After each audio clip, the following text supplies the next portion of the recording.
نحمده ونصلي على رسوله الكريم أما بعد فأعوذ بالله من الشيطان الرجيم بسم الله الرحمن الرحيم رب اشرح لي صدري ويسر لي أمري واحلل عقدة من لساني يفقهوا قولي۔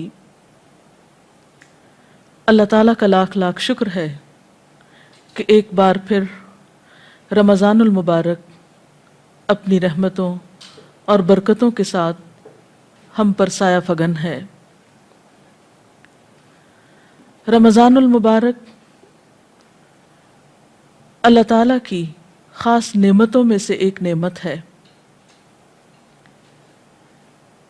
یہ وہ مبارک مہینہ ہے جس میں قرآن پاک نازل ہوا۔ تو آئیے دیکھتے ہیں کہ اس مہینے سے ہم کس کس طریقے پر فائدہ اٹھا سکتے ہیں، خصوصی طور پر ہمیں کون سے کام ایسے کرنے چاہیے کہ جس سے ہم اس مہینے سے صحیح طور پر فائدہ اٹھا سکیں۔ اگر دیکھا جائے تو ہمارا دین دو بڑے کاموں کا مجموعہ ہے۔ ایک طرف ہمیں اپنے رب کے حقوق ادا کرنا ہے جس نے ہمیں پیدا کیا، جس نے ہمیں زندگی جیسی نعمت دی اور بے شمار دیگر نعمتیں عطا کی، ہم اس کے احسان مند ہوں، اس کے حقوق ادا کریں۔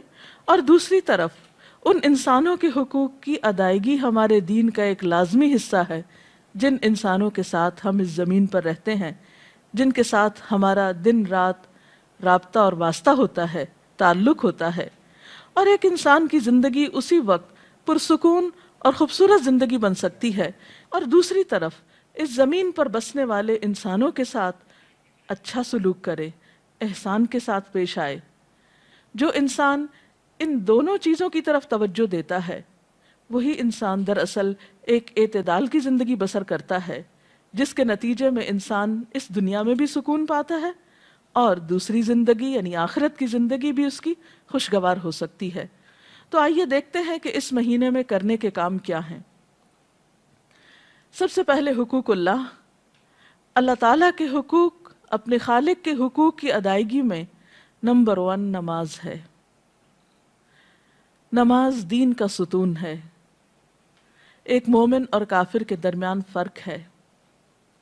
نماز نبی صلی اللہ علیہ وسلم کے نزدیک آنکھوں کی ٹھنڈک ہے، اور یہ ایک حقیقت ہے کہ انسان کے لیے سکون حاصل کرنے کا سب سے بڑا ذریعہ نماز ہے، جس میں انسان پاک صاف ہو کر پوری یکسوئی اور توجہ کے ساتھ اللہ تعالیٰ کے حضور حاضر ہو کر اس کو یاد بھی کرتا ہے اور اس سے دعائیں بھی کرتا ہے۔ اور اس مہینے میں فرض نماز کے علاوہ خصوصی طور پر نوافل کا اہتمام ضروری ہے، جن میں خصوصاً رات کا قیام تراویح کی شکل میں یا پھر تہجد کی شکل میں، کیونکہ نبی صلی اللہ علیہ وسلم نے فرمایا من قام رمضان ایمانا و احتسابا غفر له ما تقدم من ذنبہ، جس نے ایمان اور احتساب یعنی اپنا حساب کرتے ہوئے اور اللہ تعالیٰ سے اچھے اجر کی توقع رکھتے ہوئے صرف اللہ کی رضا کی خاطر رات کا قیام کیا، اللہ تعالیٰ اس کے پچھلے سب گناہ معاف فرما دیں گے۔ تو اس لیے دن کو روزہ اور رات کو تراویح کی نماز، نفل نماز، اس کا خاص اہتمام کرنا بے حد ضروری ہے۔ روزے اور نماز کے علاوہ خصوصی طور پر اس مہینے میں قرآن پاک سے تعلق قائم کرنا چاہیے، کیونکہ یہ وہ مہینہ ہے جس میں قرآن پاک نازل ہوا۔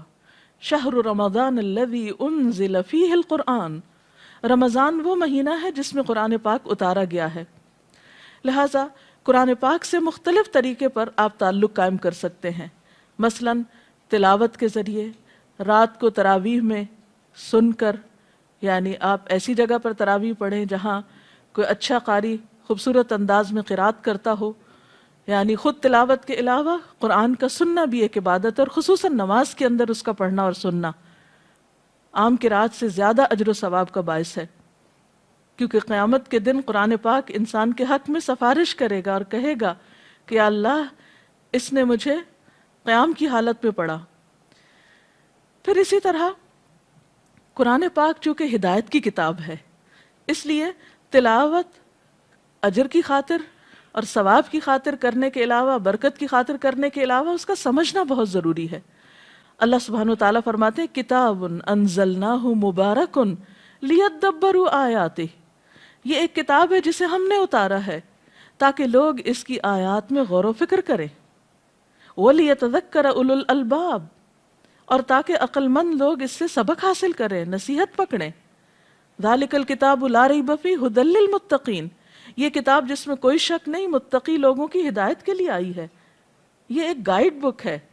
لہٰذا اس مہینے میں ہمیں قرآن پاک کو سمجھ کر پڑھنے کی بھی کوشش کرنی چاہیے، کیونکہ عبادت کا مہینہ ہے اور علم کا سیکھنا سکھانا بہترین عبادت ہے، کیونکہ ایک عالم کو عابد پر فضیلت حاصل ہے۔ تو روزے کی حالت میں جہاں آپ عبادات کی طرف توجہ دیتے ہیں، وہاں افضل ترین عبادت قرآن کے سیکھنے اور سکھانے کی طرف بھی توجہ کیجیے۔ نبی صلی اللہ علیہ وسلم نے فرمایا خیرکم من تعلم القرآن وعلمہ، تم میں بہترین ہیں وہ لوگ جو قرآن سیکھیں اور سکھائیں۔ لہٰذا جو لوگ قرآن جانتے ہیں، یعنی اس کا ترجمہ جانتے ہیں، اس کا مفہوم جانتے ہیں، وہ ایسی مجلسیں قائم کریں کہ جس میں دوسرے لوگوں تک قرآن کا پیغام پہنچا سکیں۔ اور اسی طرح جو لوگ نہیں جانتے وہ خاص طور پر ایسے علماء اور ایسے لوگوں کے حلقوں میں حاضر ہوں اور وہاں قرآن سیکھیں تاکہ ان کی زندگی میں بھی قرآن کی خیر و برکت نظر آئے، کیونکہ اللہ تعالیٰ اس کتاب کے ذریعے کچھ قوموں کو بلندی عطا کرتے ہیں اور کچھ قوموں کو ذلیل و رسوا کر دیتے ہیں۔ تو قرآن جیسی نعمت کے ہوتے ہوئے اگر کوئی شخص اس رحمت اور برکت سے فائدہ نہیں اٹھاتا تو وہ خود اپنا نقصان کرتا ہے۔ اور رمضان المبارک قرآن کی طرف رجوع کرنے کے لیے ایک بہترین مہینہ ہے۔ قرآن پاک کے ساتھ تعلق کے علاوہ خصوصی طور پر دعاؤں کا اہتمام کرنا چاہیے۔ روزے کی حالت میں دعا قبول ہوتی ہے، سحری کے وقت دعا قبول ہوتی ہے، افطار کے وقت دعا قبول ہوتی ہے۔ ایک حدیث کا مفہوم کچھ اس طرح ہے کہ افطار کے وقت کی دعا رد نہیں کی جاتی، اس لیے خصوصی طور پر گھروں میں خواتین اپنے بچوں کو، اہل خانہ سب کو افطار سے پہلے دعا کی طرف متوجہ کریں تاکہ ان برکت کے لمحات سے فائدہ اٹھایا جائے۔ اسی طرح قرآن پاک کی تلاوت کے بعد دعا قبول ہوتی ہے، جو عام دنوں کے مقابلے میں رمضان میں زیادہ کی جاتی ہے۔ پھر اسی طرح نمازوں کے بعد، نوافل کے بعد، یعنی بہت سارے مواقع آپ کو رمضان میں ایسے ملیں گے جو دعا کی قبولیت کے ہوں گے۔ ان مواقع سے فائدہ اٹھائیے اور خوب خوب دعائیں کیجیے، اور اس میں اپنے لیے، اپنے اہل خانہ کے لیے، اپنے اہل وطن کے لیے، ملت اسلامیہ کے لیے اور دنیا بھر کے انسانوں کے لیے خوب خوب دعائیں کیجیے، کیونکہ جب انسان دوسروں کے لیے دعا کرتا ہے تو اللہ تعالیٰ اس شخص کے لیے فرشتہ مقرر کر دیتے ہیں جو آمین کہتا ہے اور ساتھ اس شخص کے لیے دعا کرتا ہے جو کسی دوسرے کے لیے دعا میں مشغول ہوتا ہے۔ اور ویسے بھی کسی کے لیے غائبانہ طور پر دعا کرنا جو ہے وہ بھی ایک قبولیت کا باعث بنتا ہے۔ اسی طرح پھر نماز، تلاوت، دعا، ان چیزوں کے علاوہ صدقہ خیرات کی طرف خاص طور پر توجہ دینے کی ضرورت ہے، اور خصوصاً اگر رمضان کے مہینے میں زکوٰۃ ادا کی جائے جو صاحب نصاب لوگ ہیں تو وہ عام مہینوں کے مقابلے میں اس مہینے میں ادائیگی کی وجہ سے زیادہ اجر و ثواب پا سکتے ہیں۔ اور یاد رکھیے کہ زکوٰۃ اسلام کے فرائض میں سے ایک اہم فریضہ ہے۔ حضرت ابوبکر صدیق رضی اللہ تعالیٰ عنہ نے ان لوگوں کے خلاف اعلان جنگ کیا جو کلمہ پڑھتے تھے لیکن انہوں نے زکوٰۃ دینے سے انکار کیا تھا۔ قرآن پاک میں 82 مقامات پر نماز کے ساتھ زکوٰۃ کا ذکر بھی آیا ہے۔ یہ ایک اہم فریضہ ہے، اور یہ حقیقت ہے کہ اگر مالدار لوگ اپنے مال میں سے صحیح طور پر زکوٰۃ نکالیں تو اس ملک میں کوئی غریب نظر نہ آئے۔ یہ دوسروں کا حق ہے جو اللہ نے مالدار لوگوں کے مال کے اندر رکھ دیا ہے۔ اب ان کی آزمائش ہے کہ وہ اس حق کو حقداروں کی طرف لوٹاتے ہیں یا نہیں۔ بہرحال ان لوگوں کے لیے قرآن پاک میں سخت وعید بھی سنائی گئی کہ جو سونا چاندی جمع کرتے ہیں اور اسے اللہ کے راہ میں خرچ نہیں کرتے۔ لہٰذا اس مہینے میں اللہ تعالیٰ سے پچھلے گناہوں کی توبہ استغفار کرتے ہوئے خصوصیت کے ساتھ اپنے فرائض کی ادائیگی کی طرف توجہ دینا ضروری ہے۔ اور اسی طرح اگر حیثیت ہو، توفیق ہو تو رمضان میں اگر عمرہ کیا جائے تو وہ بھی ایک بہترین نیکی ہے۔ نبی صلی اللہ علیہ وسلم نے رمضان کے عمرے کو اپنے ساتھ حج کے برابر قرار دیا، یعنی جیسے کوئی شخص نبی صلی اللہ علیہ وسلم کی ہمراہی میں حج ادا کر رہا ہو، یعنی اتنا اجر و ثواب کا کام بتایا۔ پھر اسی طرح آخری عشرے کو خصوصی طور پر عبادت میں گزاریے۔ نبی اکرم صلی اللہ علیہ وسلم رمضان میں جہاں عبادت کرتے، یعنی پہلے 2 عشروں میں، وہاں خاص طور پر آخری عشرے میں خوب عبادت کرتے، خود بھی جاگتے، اپنے اہل خانہ کو بھی جگاتے، کیونکہ اس آخری عشرے کی راتوں میں سے ایک رات میں لیلۃ القدر ہوتی، اور جیسا کہ قرآن پاک میں آتا ہے وَمَا أَدْرَاكَ مَا لَيْلَةُ الْقَدْرِ لَيْلَةُ الْقَدْرِ خَيْرٌ مِّنْ أَلْفِ شَهْرٍ، تم کیا جانو کہ یہ لیلۃ القدر کیا ہے، یہ 1000 راتوں سے بہتر ہے۔ لہٰذا اس رات کی خاص طور پر تلاش کرنی چاہیے، اس کا اہتمام کرنا چاہیے۔ اس رات میں جو بھی شخص اللہ سے ثواب کی امید رکھتے ہوئے قیام کرے گا، اللہ تعالیٰ اس کے پچھلے سارے گناہ معاف فرما دیں گے۔ اور اگر توفیق ہو تو آخری عشرے میں نبی صلی اللہ علیہ وسلم کی سنت پر عمل کرتے ہوئے اعتکاف کا اہتمام بھی کرنا چاہیے۔ اللہ تعالیٰ سے دعا ہے کہ وہ ہمیں بہترین نیکیوں کی توفیق دے اور اس رمضان کو ہماری بخشش کا ذریعہ بنا دے اور ہمیں پچھلے گناہوں کے کفارے کی توفیق عطا کر دے۔ وآخر دعوانا ان الحمد للہ رب العالمین۔ اگر آپ میں سے کوئی آج کی اس ٹاک کے بارے میں، گفتگو کے بارے میں کوئی سوال کرنا چاہے تو یو آر ویلکم۔ جی آپ سوال کریں۔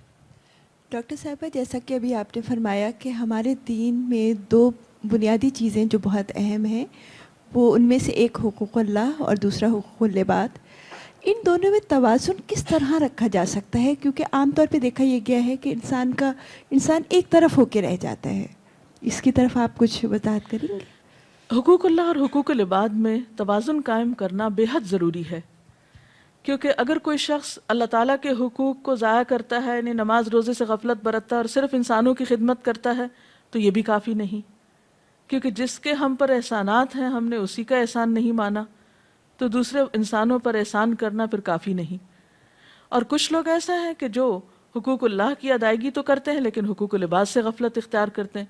تو ان دونوں میں توازن کے لیے ٹائم مینجمنٹ کی بہت ضرورت ہے۔ اللہ تعالیٰ نے ہمارے اوپر بہت احسان فرمایا کہ ہماری عبادات کے اوقات مقرر کر دیے، مثلا نمازوں کے اوقات مقرر ہیں، روزے کے لیے 1 مہینہ مقرر ہے، حج کا وقت مقرر ہے۔ تو ہم دیکھتے ہیں کہ اللہ تعالیٰ نے اپنے حقوق تو بہت کم ہم پہ رکھے۔ دن میں 5 اوقات میں نماز جو پڑھنا ہوتی ہے وہ ان کے اوقات اس مناسب طریقے سے رکھے گئے ہیں کہ ہمارے لیے کچھ بھی بوجھ نہیں ہے۔ دن کا ایک بڑا حصہ صبح کا وقت کام کے لیے رکھا گیا، شام میں نمازوں کے اوقات قریب ہیں، لیکن اس میں بھی ادائیگی کچھ مشکل نہیں۔ حقیقت یہ ہے کہ نماز انسان کو ایک اسٹرینتھ دیتی ہے، قوت دیتی ہے، اور اس کو مزید تیار کرتی ہے کہ وہ حقوق العباد کو اچھی طرح ادا کر سکے اور صرف اللہ کی رضا کے لیے ادا کرے۔ اور حقوق اللہ کی ادائیگی کے بعد انسان اپنے ذہن میں حقوق العباد کی فہرست رکھے، اس میں ان تمام افراد کی طرف توجہ رکھے جو اس کے دائرہ کار میں آتے ہیں اور ان کے لیے بھی اوقات مقرر کرے۔ نبی صلی اللہ علیہ وسلم کی ایک اور حدیث سے ہمیں پتہ چلتا ہے کہ آپ صلی اللہ علیہ وسلم نے ہمیں اس بات کی تعلیم دی ہے کہ ہر انسان کے پاس کچھ گھڑیاں ایسی ہوں جن میں وہ اپنے رب سے بات کرے، کچھ گھڑیاں ایسی ہوں جن میں وہ انسانوں کے حقوق ادا کرے، کچھ گھڑیاں ایسی ہوں کہ جس میں وہ سیکھنے سکھانے کا کام کرے۔ تو بہرحال ہمیں ان دونوں طرف ایکولی توجہ دینا ہوگی اور ان کے اوقات کی پابندی کرنا ہوگی۔ ہر شخص اپنی سہولت کے مطابق ایک ٹائم ٹیبل بنا سکتا ہے۔ ڈاکٹر صاحب، روزے کے 2 چیزیں بہت اہم ہیں، سحری کھانا اور افطار کرنا۔ ہم یہ دیکھتے ہیں کہ عموماً ہمارا ٹرینڈ جو ہے افطار کی طرف زیادہ جاتا ہے، اس کے اہتمام میں۔ کچھ سحری کی فضیلت کے بارے میں آپ ہمیں بتائیں گے؟ جی، یہ آپ نے درست فرمایا کہ عموماً ہمارے ہاں افطار کا تو بہت اہتمام کیا جاتا ہے لیکن سحری کی طرف زیادہ توجہ نہیں دی جاتی۔ آپ نے فرمایا سحری کیا کرو کیونکہ سحری کرنا بابرکت ہے، سحور میں برکت ہے۔ اور پھر ویسے بھی دیکھیے کہ سحری کے وقت دعائیں قبول ہوتی ہیں۔ اہل ایمان کی خصوصی صفت بتائی گئی، وَبِالْأَسْحَارِ هُمْ يَسْتَغْفِرُونَ۔ اس وقت انسان اگر سحری کی تیاری کے لیے اٹھتا ہے اور ساتھ ساتھ ذکر کرتا ہے، مثلاً آپ کھانا لگا رہے ہیں، آپ برتن اٹھا رہے ہیں، آپ تیاری کر رہے ہیں کسی بھی طرح، ساتھ ساتھ اللہ تعالیٰ کا ذکر بھی کر سکتے ہیں اور خصوصاً استغفار کر سکتے ہیں، تو وہ موقع اور وقت جو ہے وہ بہت بابرکت ہوتا ہے، اور سحری کے ساتھ جو روزہ رکھا جاتا ہے وہ کہیں زیادہ بہتر ہے بنسبت اس روزے کے جو بغیر سحری کے رکھا جائے۔ میرا سوال زکوٰۃ کے بارے میں تھا کہ رمضان میں زکوٰۃ جو ہم نکالتے ہیں اس کو رمضان کے مہینے میں حساب کر کے پورے سال میں رفتہ رفتہ اسپینڈ کر سکتے ہیں یا رمضان کے مہینے میں ہی پورا نکال دینی چاہیے؟ بنیادی طور پر تو آپ زکوٰۃ اس وقت نکالیں گے جب آپ کا سال پورا ہو جائے گا، یعنی ہجری کیلنڈر کے مطابق۔ مثلاً اگر آپ نے محرم میں کچھ سونا خریدا جو کہ نصاب کی حد کو پہنچتا تھا، تو اس صورت میں آپ کی زکوٰۃ اگلے سال محرم کی اس تاریخ کو ڈیو ہو جائے گی، یعنی آپ کو ادا کرنا ہوگی۔ اب ضروری نہیں کہ آپ رمضان تک 8-9 مہینے انتظار کریں اور زکوٰۃ روک کے بیٹھے رہیں، اور پھر آپ رمضان میں بھی پوری نہیں ادا کریں اور پھر سال بھر تھوڑی تھوڑی ادا کریں، تو یہ درست نہیں ہوگی، یہ بات درست نہ ہوگی۔ اس سلسلے میں حکم یہ ہے کہ جب سال پورا ہو تو آپ زکوٰۃ نکال دیں، کیونکہ زکوٰۃ کا مال اگر آپ کے مال میں شامل ہوا تو آپ کے مال کو بھی نقصان پہنچا سکتا ہے۔ زکوٰۃ کی ادائیگی دراصل مال کی صفائی اور تطہیر کا ذریعہ ہے۔ اس کے لیے آپ ان ایڈوانس، یعنی مثلاً آپ کی اگر زکوٰۃ محرم میں ڈیو ہے اور آپ اگلے محرم تک سال میں پہلے ہی تھوڑی تھوڑی ادا کرتے رہیں، تو وہ زیادہ بہتر ہے بنسبت اس کے کہ آپ سال بھر گزر جائے اور لوگوں کا پیسہ آپ کے مال میں باقی رہے اور آپ رمضان کا انتظار کرتے رہیں، تو اس صورت میں یہ درست نہ ہوگا۔ ہاں یہ ہے کہ آپ رمضان میں ان ایڈوانس زکوٰۃ دے دیں اور محرم میں جب آپ کی ڈیو ہو تو اس وقت تک آپ اپنے فریضے سے فارغ ہو چکے ہوں، تو ایسا کیا جا سکتا ہے۔ اس کے ساتھ ہی ہمارے آج کے پروگرام کا وقت ختم ہوتا ہے، انشاءاللہ اگلے پروگرام کے ساتھ حاضر ہوں گے۔ وآخر دعوانا ان الحمد للہ رب العالمین۔ اللہ اکبر، اللہ اکبر، لا الہ الا اللہ، واللہ اکبر، اللہ اکبر وللہ الحمد۔